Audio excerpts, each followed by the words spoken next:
사랑하는 교회 여러분, 오늘 우리 하나님 말씀으로 우리 하루를 시작하도록 그렇게 하겠습니다. 하나님 말씀은 레위기 26장 10절로 12절까지입니다. 읽겠습니다.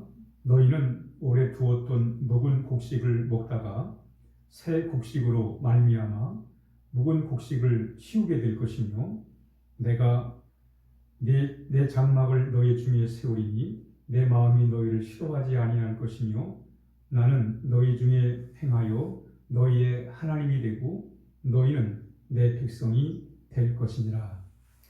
아멘.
오늘 하나님은 이스라엘 백성들에게 하나님을 잘 섬길 때 하나님께서 세 가지의 복을 약속하고 계십니다. 첫 번째 복은 물질의 복이에요. 물질의 복을 주시겠다는 거예요. 둘째로는 물질의 복뿐만 아니라 마음의 복을 주시겠다는 거예요. 그리고 셋째로 영적 복, 영혼의 복을 하나님이 주시겠다. 이렇게 오늘 레위기 26장을 통해서 말씀하고 계십니다. 우리는 영혼이 잘된 같이 범사가 잘 되는 참 하나님의 은혜 속에서 우리 주님의 복을 누리며 살아야 됩니다. 우리 어떻게 하면 주님의 하나님이 우리에게 주시는 그 은혜와 그 복 속에 살아갈 것인가를 잠시 말씀을 드리겠습니다. 먼저 우리는 하나님을 경외하라는 거예요. 우상을 섬기지 말라고 말씀하고 있습니다. 하나님을 경외한다는 것은 하나님을 두려워하는 마음을 갖는 거예요. 하나님을 하나님으로 알고 하나님에 대한 두려운 마음을 갖는 거예요. 뿐만 아니라 하나님을 사랑하는 마음을 갖는 거예요. 바로 이것이 하나님을 경외하는 마음입니다. 하나님을 하나님으로 알고 하나님에 대하여 두려운 마음을 갖고 또 하나님을 사랑하는 마음, 그 마음을 갖는 것이 바로 하나님을 경외하는 것입니다. 그러면서 하나님은 우상을 섬기지 말라는 거예요. 이 우상을 섬기지 말라고 하는 뜻이 뭐냐면 하나님을 가장 소중한 분으로 알라는 거예요.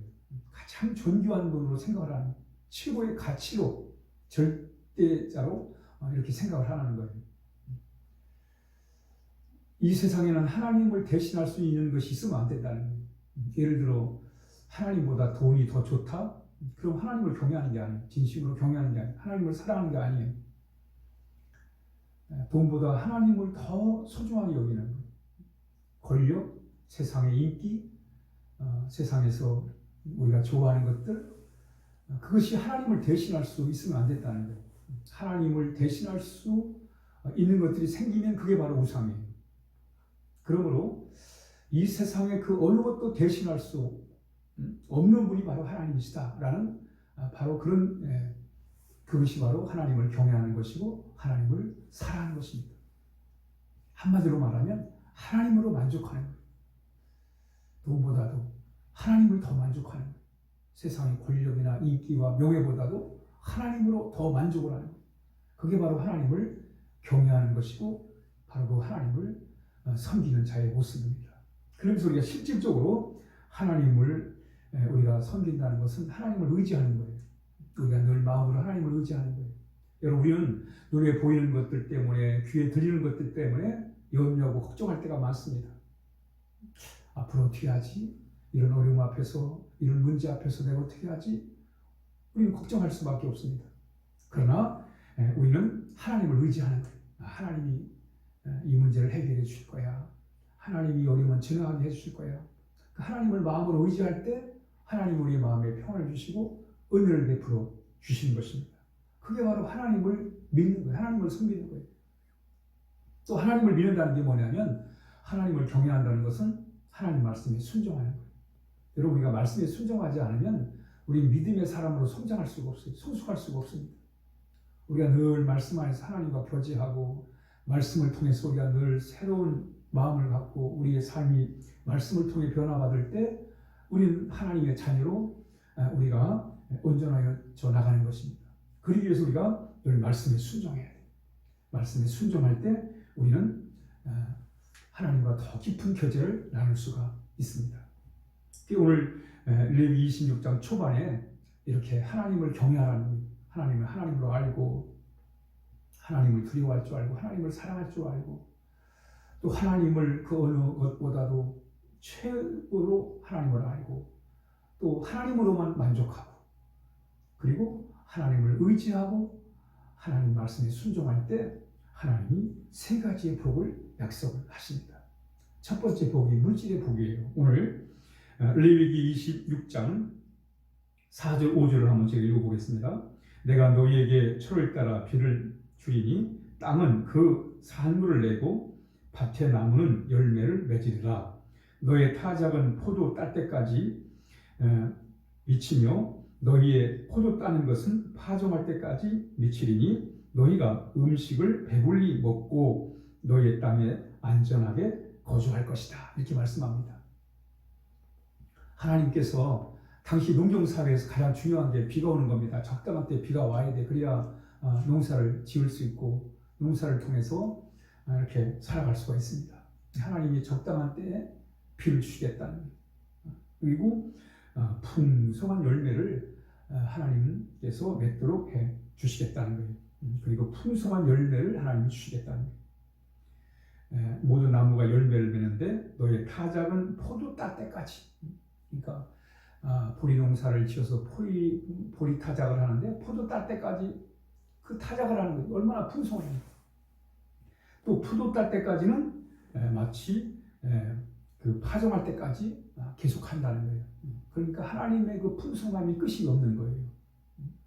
너희는 오래 두었던 묵은 곡식을 먹다가 새 곡식으로 말미암아 묵은 곡식을 이제 물리고 치우고 새로운 곡식을 먹게 될 거라는 거예요. 그러니까 얼마나 풍성한 거예요. 물질의 풍성한 복이에요. 여러분, 옛날에 우리나라가 참 못 살고 어려울 때는 보릿고개라는 게 있었어요. 이게 무슨 얘기냐면 이제 보리가 나서 보리로 식량을 해야 되는데 그 보리가 나기 전에 식량이 떨어져 버리는 거예요. 적어도 보리 추수할 때까지는 식량이 있어야 되는데 그 보리가 익기 전에 식량이 다 떨어져 버리는 거예요. 먹을 것이 없는 거예요. 그래서 풀뿌리를 캐먹고 또 아직 들립지도 않은 보리를 말이죠 먹고 그런 어려운 보릿고개의 시대가 있었는데 오늘 본문에 보면 이 추수가 끝나지 않고 묵은 곡식을 먹다가 새로운 곡식까지, 그러니까 풍성한 거죠. 새로운 곡식이 오니까 묵은 곡식은 치우고 새로운 곡식을 먹을 정도로 이렇게 하나님이 풍성한 물질적 복을 주시겠다 이렇게 말씀하고 있는 것입니다. 뿐만 아니라 하나님께서는 이렇게 물질의 복뿐만 아니라 마음의 복도 주시겠다 말씀합니다. 오늘 본문에 보니까 너희의 땅에 안전하게 거주하게 할 것이다. 하나님이 안전하게 하시겠다는 거예요.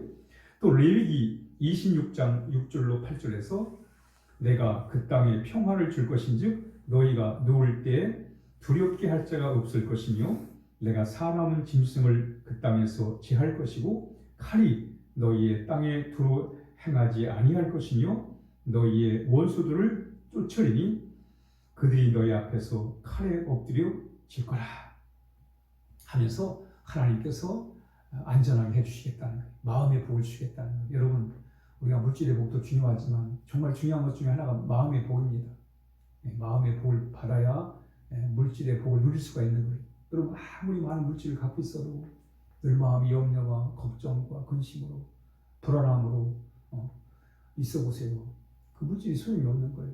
그러나 하나님께서 우리의 마음에 평안을 주시면 하나님이 주시는 그 복을 우리가 누리고 살아갈 수가 있는 것입니다. 하나님은 우리에게 말씀하잖아요. 너희는 마음에 근심하지 말라.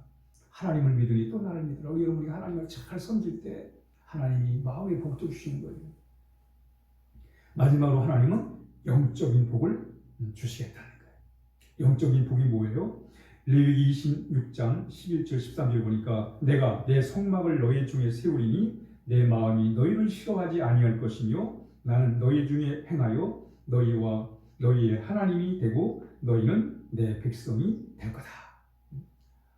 이런 정말 우리가 물질의 복도 또 마음의 복도 중요하지만 가장 중요한 복은 영적인 복이에요. 하나님과의 아름다운 관계를 누리는 그 복이 바로 가장 귀한 복입니다. 임마누엘, 하나님이 우리와 함께 하시는 복이 바로 최상의 복입니다. 하나님의 사랑을 알고 하나님의 은혜를 알고 그 사랑 안에서 우리가 살아가는 거예요. 그 사랑 안에 살아갈 때 때로는 참 사는 게 힘들고 마음이 불편하고 어려울 때가 있지만 그러나 하나님의 사랑을 우리가 늘 기억하면 우리 그 속에서 참 영적인 하나님의 신령한 복을 누리고 살아갈 수가 있는 것입니다. 바로 우리는 우리 예수님을 통해서 하나님의 사랑을 늘 체험해야 돼요. 하나님으로 만족해야 돼요. 다윗은 하나님으로 만족했습니다. 하나님이 나의 목자이기 때문에 내가 부족함이 없다라고 이렇게 영적인 만족을 고백하고 있습니다.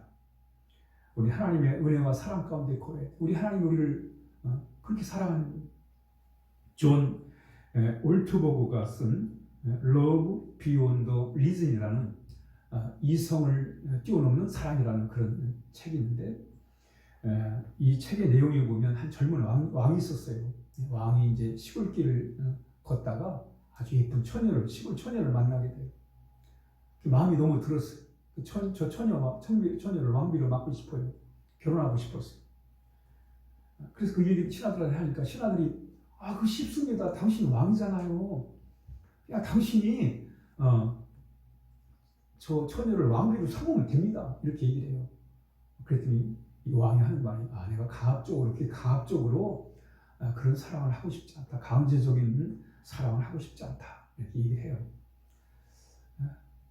이때 신하들이 그러면 보물을 많이 줘가지고 좀 마음을 좀 사는 어떠냐고, 응? 또 그렇게 얘기를 해요. 응? 보물 줘가지고 마음을 사라는 거예요. 이때 왕이 그것도 너무 합당한 방법은 아닌 것 같다. 그때 왕에게 좋은 생각이 떠올랐어요. 이 왕이 자신이 평범한 시골 총각으로 돌아간 거예요. 돌아가서 이제 처녀를 만나면서 서로 사랑을 고백하게 되고, 그리고 이제 사랑을 확인한 후에 이 처녀를 이제 왕궁에 같이 데려와서 왕비로 맞이했다는 그런 얘기입니다. 여러분, 하나님이 우리를 그렇게 사랑하신 거예요. 하나님이 우리를 사랑하실 때 예수님 보내셔서 십자가에 죽게 하시고, 그 주님의 사랑을 알고 하나님의 마음을 이해한 사람들, 주님의 사랑을 아는 자들이 바로 하나님의 놀라운 사랑을 경험하며 하나님의 은혜 가운데 살게 하시는 것입니다.